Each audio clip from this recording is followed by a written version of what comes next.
So we'll start with our next theme, which is values at risk in post-fire assessment. And we have our first speaker. She's Jamie Uehara, the Resources and Planning Staff Officer from the Angeles National Forest.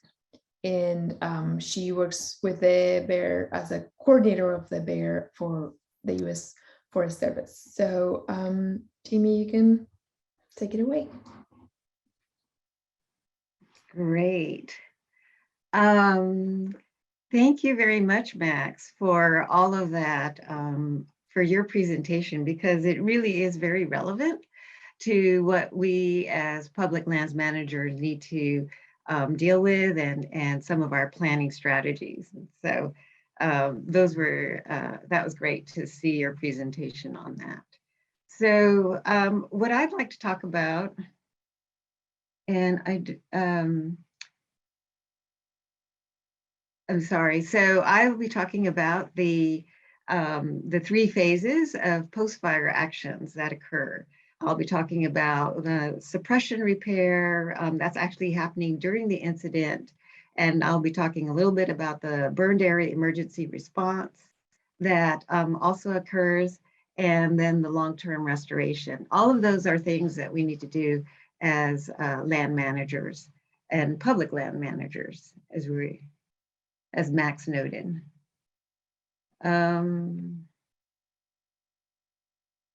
we go.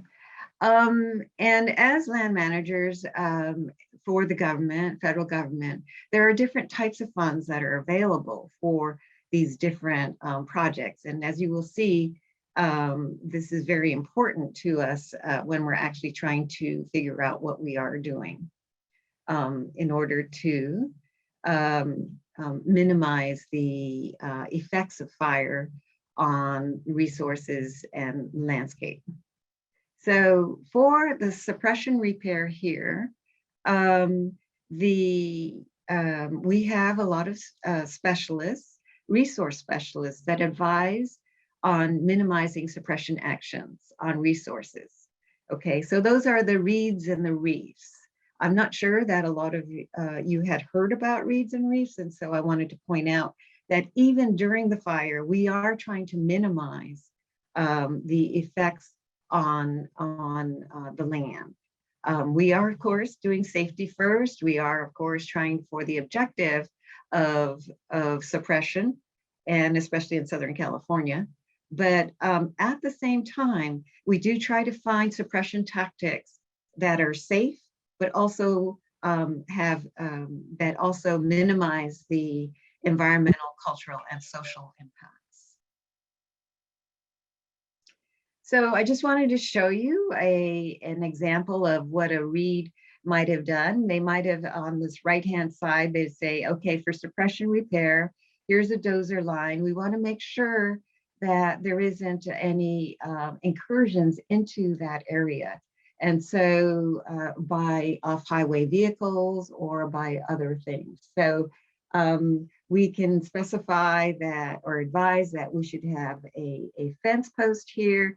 We have the tanks here, not the tanks, the berm here. And then beyond that, we have more berms. And so then it gets to being a little difficult for people.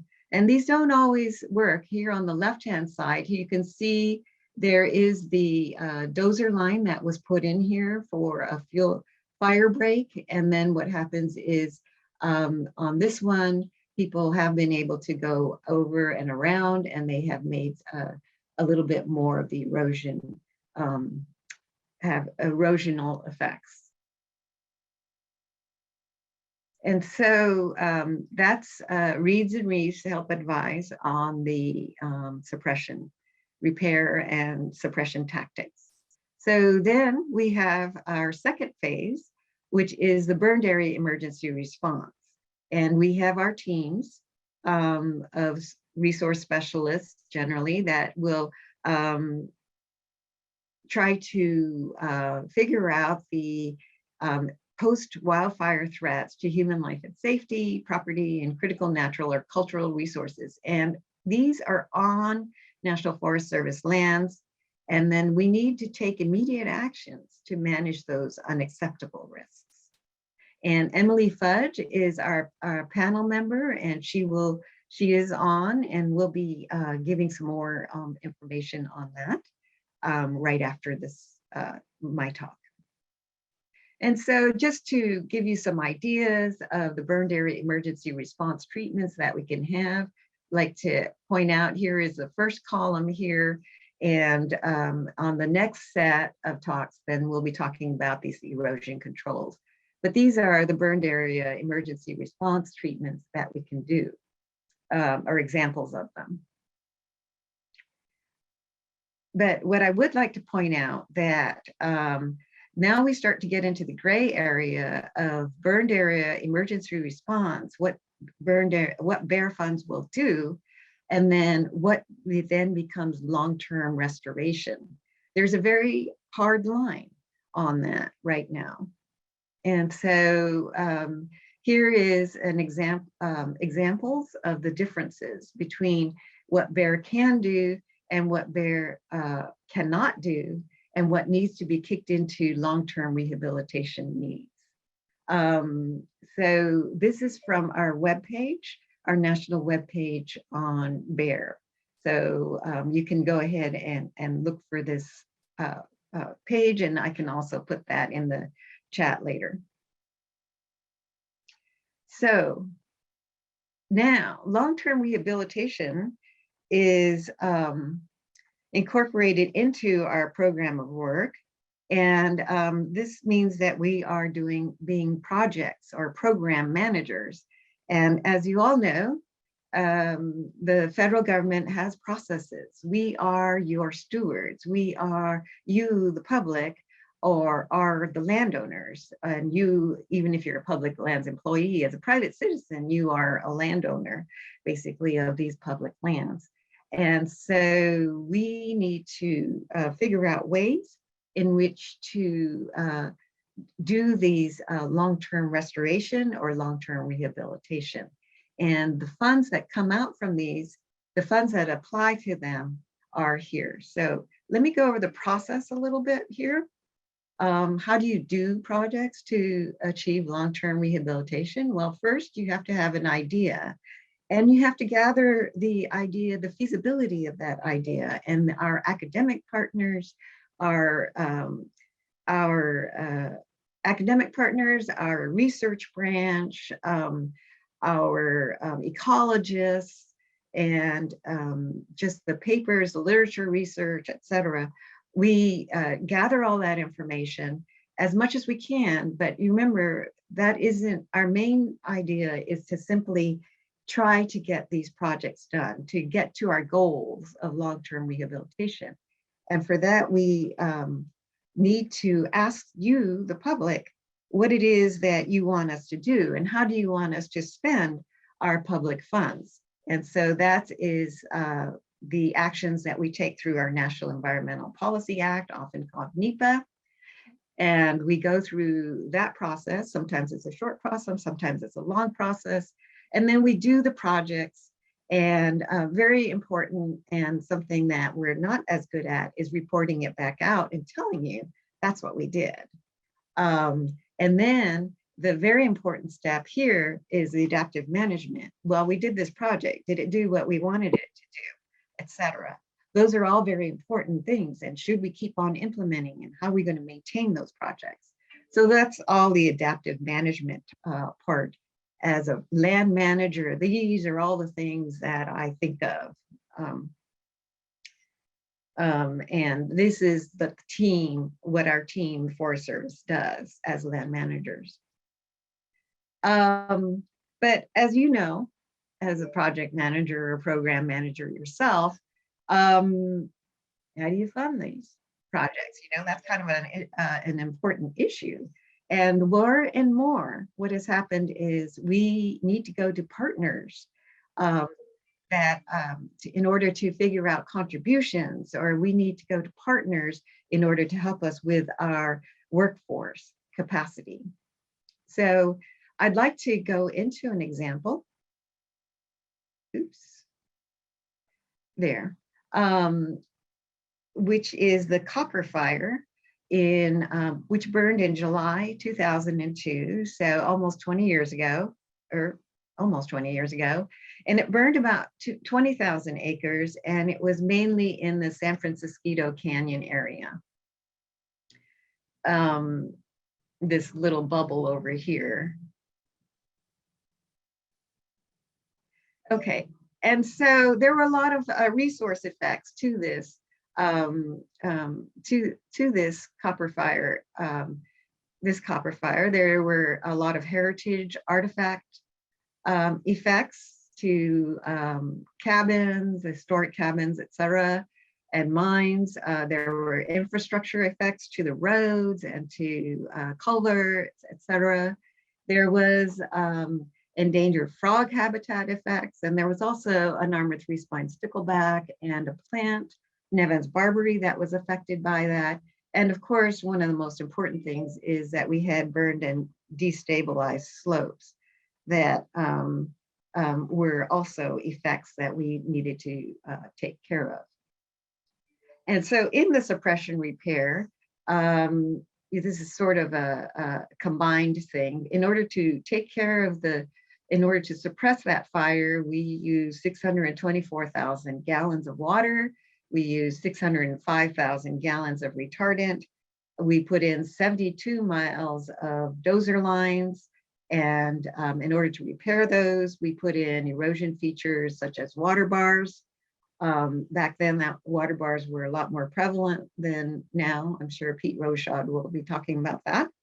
And then roads were graded when they were, in order to get access. Of course, roads are important to get access. And so then these roads were then redone with erosion control features such as rolling depths, etc. So that's what some of the things that we did for suppression repair and suppression, that being the first phase. In the second phase, I would like to point out that the burn area emergency response report also noted a lot of other treatments that could be done, a lot of treatments, but one of the treatments that they did do, which was the copper fire, was unusual in that it burned up the riparian habitat. And so because of that, there was a lot of effects to the aquatic endangered species. And so in order to ensure that we had pools and that would also capture some of the sedimentation, we dug a pool in here, etc. These pools filled up, by the way, in the following winter.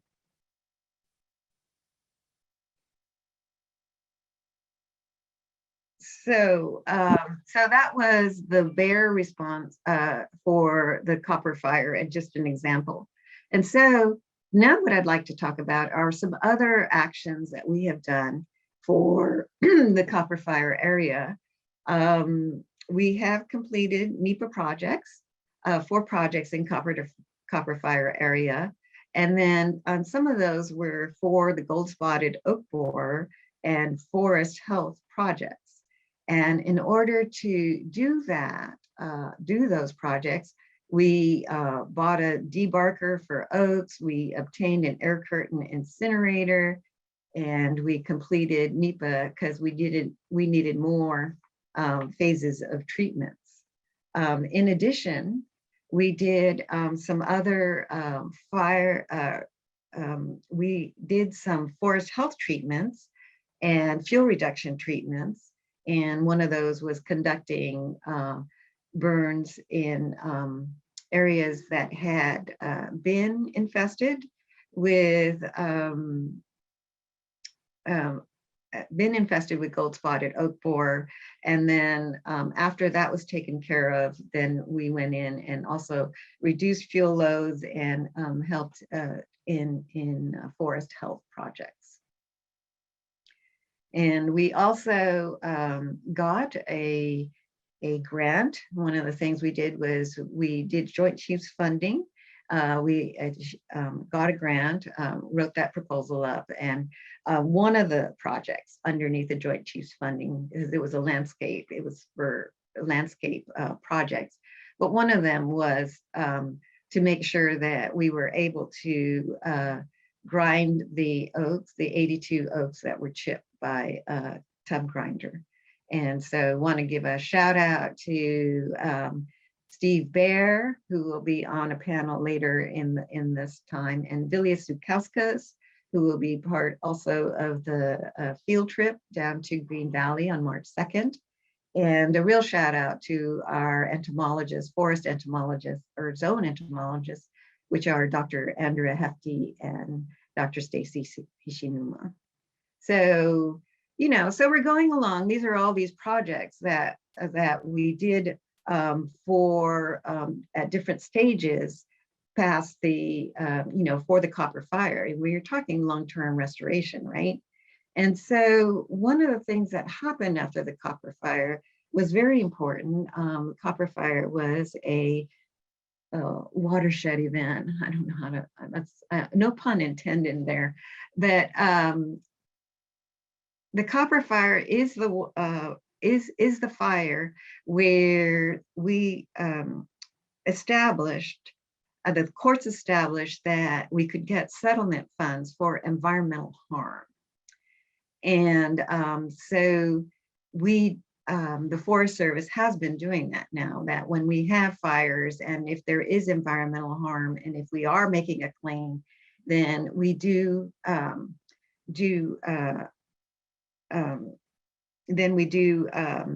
make a claim for environmental harms, and this has been upheld by the courts. So for the copper fire, we did receive funds for environmental harm in 2013. And we took about half of those funds and we gave them to help us and facilitate a lot of our projects, our long-term rehabilitation projects. We entered into an agreement with the National Fish and Wildlife Foundation. And you know, here are some of the people that were involved in that, and they're still around. Jim Bond is not, sorry about the typo, Jim Bond is not the Southern California project manager at this time, and they are trying to fill that position. But Jonathan Birdsong and Kathy Peterson are certainly very much involved with these Southern California forests and the Watershed's Wildfire Restoration Program. And so with those funds and with those projects, the National Fish and Wildlife Foundation has taken those funds and leveraged it with partners in order to get more projects on the landscape here. And so here is our storyboard. It shows a number of little numbers here, projects. So 10 or 9 is, you know, projects that were done in order to assist with the long-term rehabilitation projects. In the copper fire area is right here, whereas here is the ranch fire. We had some projects there, and we are currently working through the powerhouse fire restoration also. And okay. And one of the things that has come out of this now, like this is for the powerhouse fire, but we have now we have partners of partners, and we have partners working together in order to do our long-term restoration. And so just wanted to point out here that we have a reforestation project going on right now.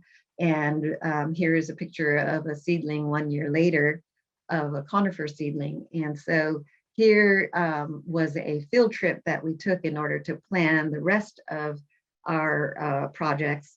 And, you know, so here we have Fabian Garcia, who is our partnership coordinator. And we have 2 partners here. We have National Forest Foundation Brian Roby, and we have Terry Rivard, who's with Tree People. And these partners work together with us. Steve BAER here, who is our resource officer, and Vilius Dukauskas, and we are trying to do a long-term collaboration project. So in conclusion, just wanted to say this is a never-ending story, right? I mean, we always will have suppression, repair, BAER, and long-term rehabilitation needs, and long-term means long-term. We're talking, 20 years later, we are still working on the copper fire effects and so on. And so we will have need for partners and partners of partners. And I appreciate totally all of you who have helped us out in the, have helped us out now. So that's my limit. And thank you. I don't know how to stop there. And then I'll stop sharing. Thank you, Jamie. Sorry, I cannot put my video on for some reason, but you guys can hear me.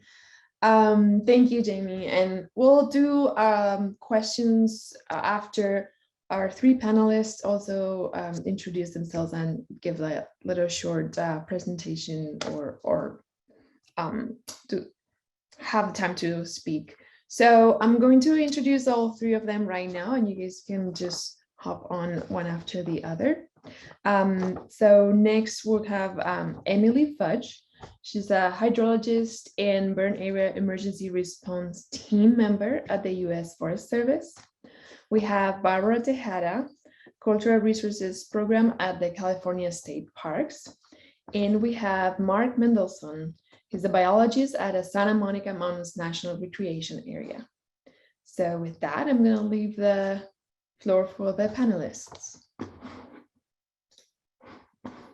Okay, great, thank you. My name is Emily Fudge. I'm the forest hydrologist and BAER coordinator on the Cleveland National Forest. I've worked for the Forest Service for about 14 years and have been participating on BAER teams for about the last 11 years. My typical BAER team role during assessments is to work as a BAER team member, team leader, or as a hydrologist. So as Jamie said, I'll take a few minutes to give a brief description of what a BAER assessment focuses on. And she'd also listed, I put it in the chat, the objective of the BAER team program is defined by the policy. She put that in her presentation. I really like to break that policy objective into 4 components because it really sums up the BAER process. And it's stated as to identify imminent post-wildfire threats, 1. 2, to human life and safety, property, and critical natural or cultural resources. 3rd component, on NFS lands. And the 4th is, and take immediate actions to manage unacceptable risk. So that first component, the team, it sums up what the team gets started on. The team identifies the post-wildfire threats that exist in the changed environment, and that can be threats of erosion, sedimentation, flooding, debris flows, can even be off-highway vehicle incursion into non-roaded areas of the burn, or risk of invasive weed spread. And then that second component, although there are 4 general categories of critical values, not everything is a critical value. So for example, a Forest Service sensitive species is not a critical value, but a threatened or endangered species is. And so the policy is very specific and limits what is considered a critical value and hence what might be considered for protection or treatment. That third component, critical values must be located on NFS lands. So the reason for this is that the Forest Service doesn't have jurisdiction on non-federal lands. So the BAER team cannot make a judgment call on the value of a private home or other non-Forest Service structure, but we can for a Forest Service owned structure. Additionally, the forest doesn't have spending authority to protect non-federal property. And so there's always the question, so how can the Forest Service assist non-federal lands? And let's just hold that thought for a second and we'll come back in a second. And the last component there is BAER is a risk management program. once the assessment has defined post-fire threats to critical values, the team then conducts a risk assessment. And it's only if an unacceptable risk is determined that treatment would then be justified. So if treatment or if risk is considered low, the treatment would not be justified. Treatments are intended to stabilize, prevent, or minimize impacts from post-wildfire response versus recovery or replacement from the burn or recovery of the burned area. And treatments are supposed to be installed prior to the first damaging storm or event. Okay, so back to the BAER and non-Forest Service lands. Although the BAER team does not have jurisdiction to place a value or a risk level on the non-Forest Service critical values, the team can describe the post-wildfire threats that are expected to continue downstream and impact adjacent lands. The specialists describe the changed condition and expected watershed response in their specialist reports, and then the BAER team will often share these reports with non-Forest Service agencies, such as the local emergency managers or the National Weather Service, to assist them in preparing for post-fire watershed response. So although the BAER policy does not assess non-Forest Service property, we can assist through interagency coordination and providing information on the changed condition. There's also the state has a similar group to BAER called the WERT, Watershed Emergency Response Team. I know it has changed name over time. And that team can assist with assessing non-federal lands and provide recommendations on how to plan for post-wildfire threats. And because fires cross boundaries, our teams collaborate regularly, especially in Southern California, where we have these dense communities adjacent to federal lands.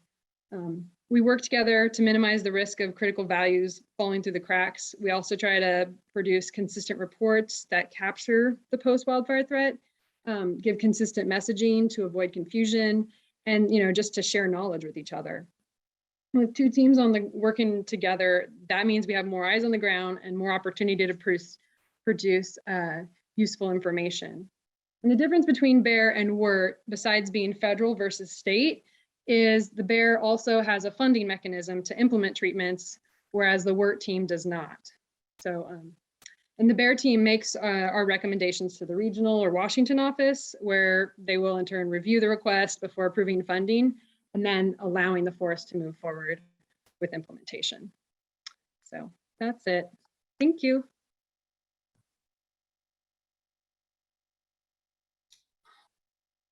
Thank you, Emily. Barbara, you want to take over? Sure. So I'm Barbara Tejada. I'm the supervisor of the Cultural Resources Program in the Angeles District of California State Parks. And I have dealt with a lot of fires since my start in 2007, large and small. So I've been a reed and a reef out on several fires, including just last year's Palisades fire, which impacted a substantial portion of Topanga State Park, as well as the huge conflagration in 2018, the Woolsey fire, and several fires before that.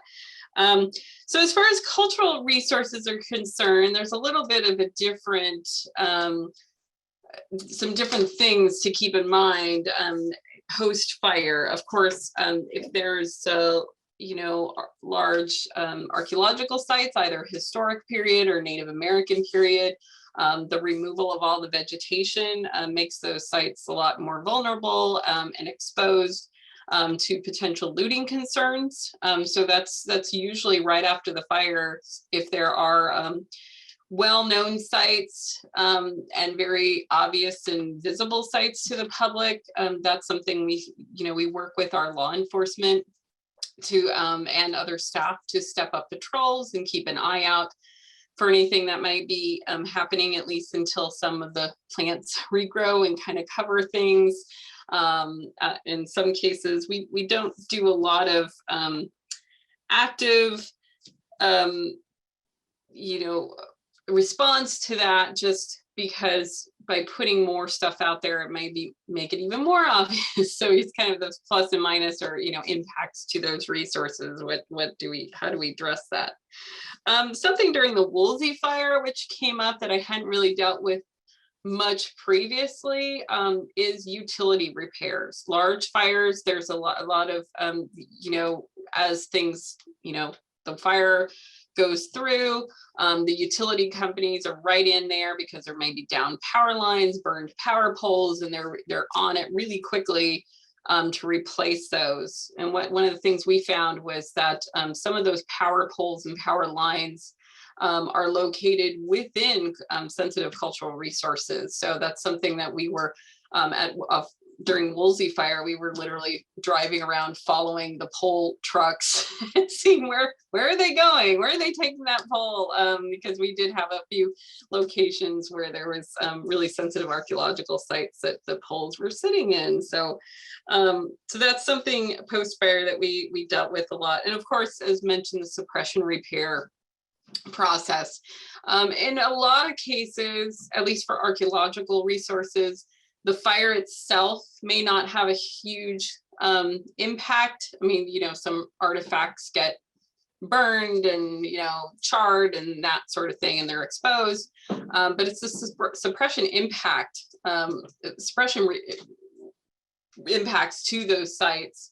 When you bring a big bulldozer that might go right through a site, that's where the real impacts and concerns come up, and then the process of repairing those, if they've gone through sites, has to be carefully considered. And so there's a lot of, in any other kind of suppression repair, clearing hand lines. Sometimes they want to bring in heavy equipment just to fix those hand lines, and in some cases we've requested we've requested hand crews to do some of that work around some of the more sensitive heritage resource areas. And then something that we dealt with after Woolsey fire, because of the number of buildings that were damaged, destroyed. The picture behind me is a historic adobe building that had just been completed and was ready to reopen as a house museum. Everything that was consumable on it burned in the Woolsey fire, but the adobe walls were still standing. The concern then was, we have these adobe walls standing that could be exposed now to the weather. And adobe brick and water do not mix well. So we have been doing annual tarping and tarping the walls to help preserve them until we can. We're working, FEMA is a slow process with funds and rebuilding. The goal is to rebuild a new structure over it to protect it from the elements. But in the process of debris removals, that could be in sensitive areas like our adobe, Cal Recycle had a program that was working on state property and also private properties, not in the federal, but they required there were certain requirements that they would take the structure completely down and remove the foundation in some cases, and they had to dig 6 to 12 inches all around the structure. And in some cases, some of those structures had been built on and around archaeological sites, or there was historic sites, like we didn't want them to tear down the adobe walls from an 1863 adobe. So we kind of opted out of that cleanup through Cal Recycle process. So during those debris removals, there were archaeologists and Native American monitors kind of throughout the mountains, ensuring that the removal process of these buildings didn't further impact resources that may have been in the area. Now, we don't, as a state agency, we don't have access to BAER funds, as has been mentioned, but we have worked with our partners with the National Park Service in some cases after fires, where we've been able to do kind of joint projects where both of our properties were impacted by fires, such as the 2013 Springs fire that affected Point Mugu State Park, as well as the NPS Rancho Sierra Vista properties. So there are some ways around that, but it is a little more difficult. I participated on a BAER panel back in 2008, and we did assessments of all these properties, but none of our recommendations could be followed because there wasn't money attached, because these were on state and local agency properties. So in the case of Woolsey, we have received FEMA funds for a lot of our facilities that burned down, but it doesn't really work for, natural resources, cultural resources. It has to be an actual structure of some kind. So sometimes you can, we had a staircase that was built through an archaeological site. So we were able to, put in some additional protective measures for that, but it is kind of limited in how those funds work. So. Thank you so much, Barbara. We'll get the floor to Mark. Hi, everybody. I'm Mark Mendelson, and I will share my screen here.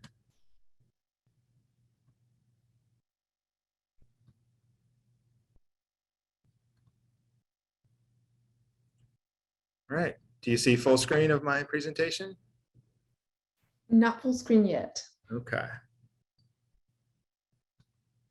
Oh, sorry. There we go. Does that work? Yeah. Okay, great. So yeah, I'm Mark, the vegetation monitoring lead at the Santa Monica Mountains. And I will turn off my camera to make sure that everything goes smoothly.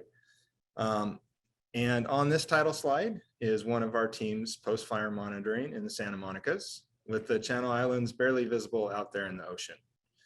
And before I dive in, let's see here. Why is it not advancing? There we go. Before I dive in, I'd like to visually acknowledge some of my collaborators and the dozens of solid interns and biotechs we've had throughout the years, some of whom are photoed here. So where are we? Our local National Park Service network is composed of 3 parks in Southern California: Channel Islands National Park, Santa Monica Mountains National Recreation Area, and Cabrillo National Monument. I won't be mentioning Cabrillo anymore because while we work down there as well, there hasn't been a fire to trigger post-fire monitoring. Knock on fire retardant wood. With the Channel Islands team, we established the first post-fire vegetation monitoring plots there last year. On the eastern end of the large Santa Cruz Island, you can see the numbered fire plots in relation to the Santa Monica Mountains fire plots to the right.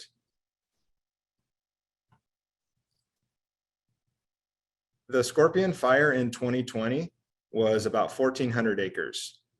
To set up a post-fire monitoring plan, quality map layers are a must. Even with quality maps in place, it's important to identify extra plots and prepare for a high plot rejection rate. Like with this one, rejected because upon arriving, we found it to be unburned and a tad too steep. However, this one was a keeper, perfectly situated in our targeted island buckwheat scrub. Here's how it looked in 2018. And then in 2021, post-Scorpion fire and the rainy season. Post-fire monitoring will continue this year for the required second year following a blaze. And now shifting to the Santa Monica Mountains, where we get a lot of fires, unfortunately. Our largest fire on record was the Woolsey fire in 2018, which Barbara introduced from a cultural perspective. And this fire burned about 90,000 acres. The fire activated over 2/3 of our complete set of 300 monitoring plots shown here, with pink outlining the Woolsey fire, which covered over half the national recreation area itself. With post-fire monitoring, there are 2 key changes to our base vegetation monitoring protocol, shown on the left. We monitor all plots within the fire perimeter for 2 years following the fire, whether they are up in the rotation for survey or not. And we add supplemental fire-specific monitoring protocols, displayed on the right.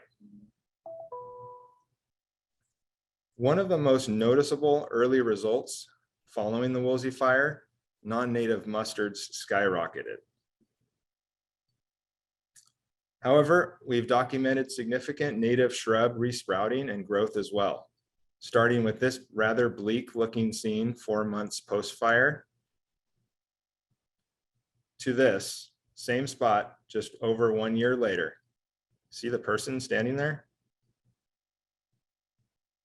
We measured hardy growth in native shrubs coming up from the seed bank as well,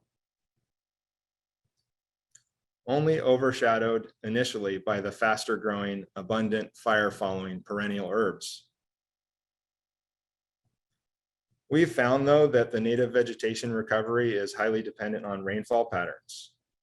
Precipitation is graphed across years here, where our multiple drought years in the last decade are obvious in comparison to more rain recently. We can look at our post-fire vegetation monitoring data spatially with these heat maps, for example, where the darker green hues represent higher densities or cover. On the left panels, the invasive non-native black mustard increases dramatically in the first year following the Woolsey fire, especially near the more urban Highway 101 corridor. On the right panels, the native fire-following subshrub deerweed took just 2 years to cover ground after the Woolsey fire and rain, while it took 6 years to reach a similar extent after the 2013 Springs fire and drought.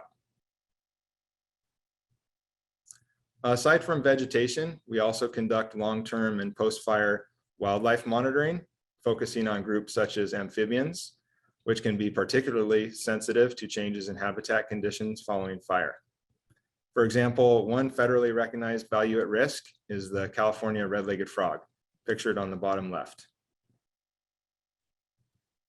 In our reintroduction project for the red-legged frog, we saw a drastic reduction in breeding habitat following the fire and its resulting mud and debris flows. And yes, we monitor charismatic megafauna as well. With that, I'll wrap up by sharing these recommendations and benefits of integrating post-fire and long-term vegetation and wildlife monitoring, possibly to be referred to later in the recording. And okay, one more value at risk, one that recovered quite well after the Woolsey fire, Bronton's milk vetch, pictured here alongside another listed species, Peninsular Nolina. Thank you. Thank you, Mark. Looks like we've got time for just maybe one or possibly two short questions. And it looks like Emily's already answering Stacy's question in the chat. So does anybody have a quick question before we move on?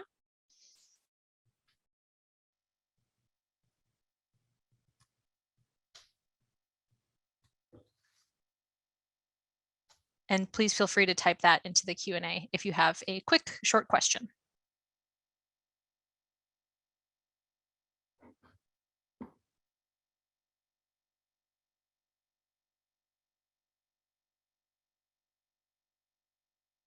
I have a quick question. If nobody else goes for it. Oh, I'm gonna let the people here. Actually, Lisa Ordonez says, do you see die-off of Acmispon in the few years after the big fire?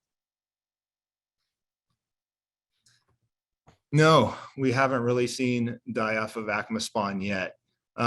Even in the Springs fire from 2013, no, it's still green right now. So we do expect it. Yeah, we do know that it's a successional species. So yeah, I do anticipate that as the chaparral shrubs do overshadow it, that I do expect that with just a small percentage of them to remain, but not yet. All right, thanks so much everyone for your questions. Bea, I'll turn it back to you.